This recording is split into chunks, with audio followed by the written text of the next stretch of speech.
The Arab-Israeli War, a major sign of Christ's second return and the end of the world as seen through the eyes of Bible prophecy.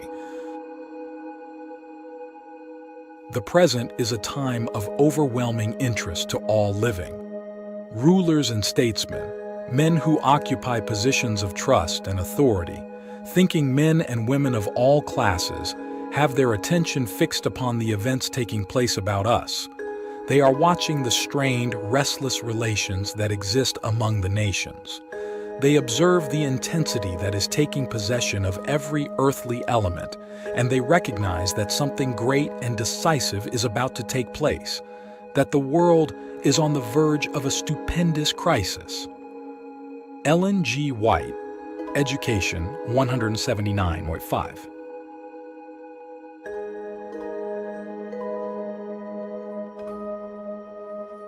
And they shall fall by the edge of the sword, and shall be led away captive into all nations.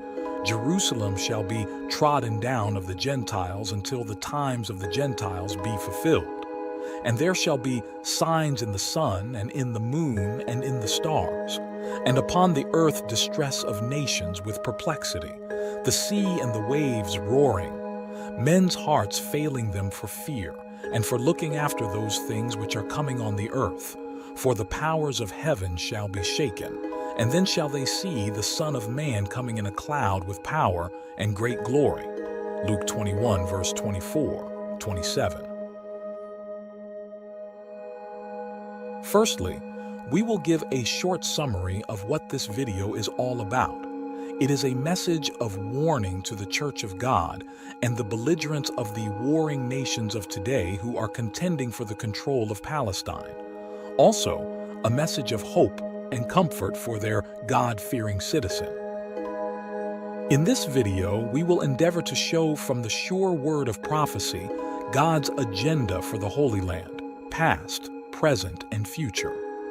From the scripture above, we see where Jesus himself predicted the destruction of Jerusalem and the dispersal of the Jews in AD 70.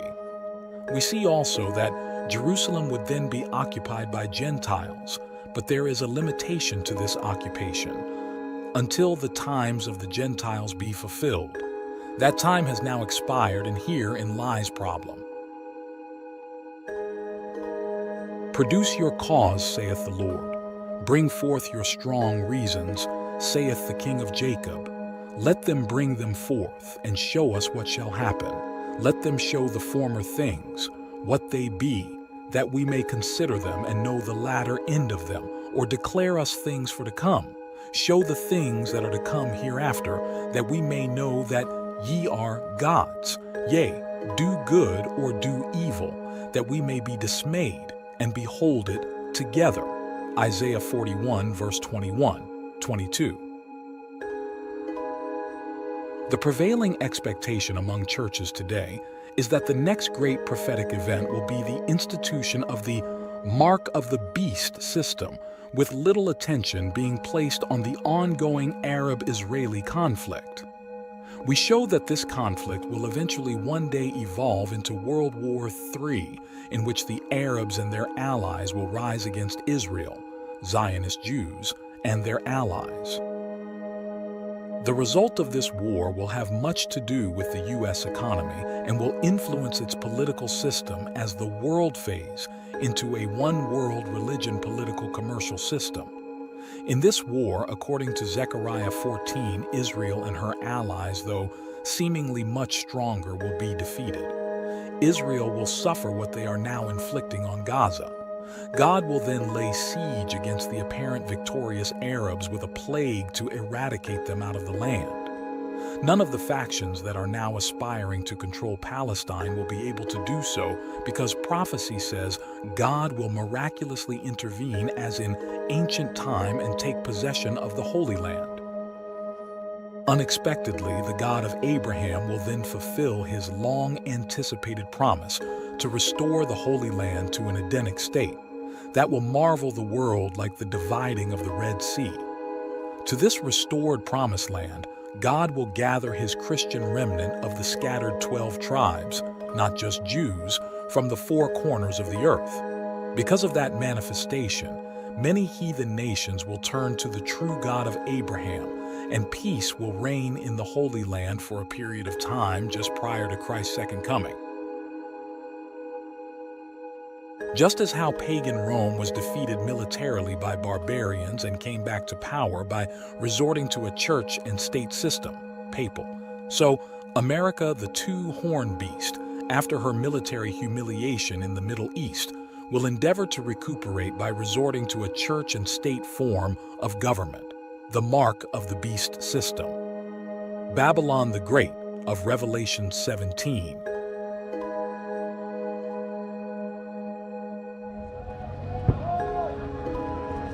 Never did the clouds of war, so strange and so dark, hang in an angry thunderhead over the world, and never did the world see itself as it does today. Everywhere, in government, in industry, in halls of learning, in churches, in homes, on the streets, in every walk of life, the question uppermost is, whither bound mankind? This generation is at the 0 hour of civilization. Whether we realize it or not, the day of doom is shortening its shadow, and we are face to face with the most momentous issues ever to confront a generation of men. Nuclear weapon, lethal rockets, poison gas bacterial bombs, super submarines boring through the mighty deeps, and supersonic aircraft stabbing through space above. What mean these and other dread devices of destruction? What do these signs of the times portend for the church and for all the world? Had the question flung itself at any generation in the days of God's ancient prophets, then beyond doubt they would have answered, as the church lives, and as it is certain that God lives, it would be impossible that he leave his people in darkness concerning the signs of their times. And their answer must certainly be our answer too. Moreover, it is a self-evident fact that if we want to know, God will enable us to know the true meaning of these unprecedentedly destructive things. This video is not intended to analyze from a human perspective the conflict between Israel and Hamas or the other Arab nations. Neither is it trying to take side with any of the parties involved. We just want to hear what God has to say about the present gloomy crisis. The Bible has accurately so far predicted the rise and fall of nations from the rise of Babylon up to the fall of Rome. No doubt the Bible has charted out the rest of the journey to the present time. The path of the Jews from the time they left Egypt to the possession of the Promised Land is highly documented in the Bible, so let us hear the rest of the story. The Bible predicts that there would be 3 destructions of Jerusalem. The first by King Nebuchadnezzar in 587 BC, the second by Titus of Rome in 70 AD, and the third one of Zechariah chapter 14, which is yet to come, and it seems like it is right upon us at this time. As you will eventually see, our great God of Abraham has great and marvelous plans for the Holy Land in the latter days just prior to his second appearing in the clouds of heaven. Unfortunately, these plans that will never fail cannot materialize while Jews and Arabs and other nations are battling over the sacred grounds. They must vacate. Please stay with us as we go through this prophecy step by step. Intensely, the world has been observing the path that current events have been pursuing for the past 2 years. Leading the way have been the catastrophic natural disasters like fires, floods, earthquakes, and famine, etc. Then comes the COVID-19 virus, then the devastating Russian-Ukraine war, and if that was not enough, here comes the Hamas-Israeli war. Never in the history of modern times have all signs that Christ foretold of come tumbling down on humanity all at once. Why? Despite the many wars and rumors of wars that are on foot today, a war that involves Israel and the Arabs cannot be taken lightly because it will be highly prophetic, and our very soul salvation may depend on a proper understanding of this issue. As we proceed, please bear in mind that this piece of land that the Jews and Arabs are fighting over for the past 2,400 years, the great God of Abraham, Isaac, and Jacob, who controls the affairs of mankind, has a magnificent plan for it in the last days, and soon he will make it known to all nations.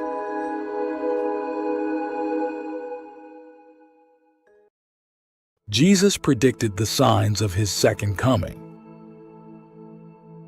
And Jesus went out and departed from the temple, and his disciples came to him for to show him the buildings of the temple.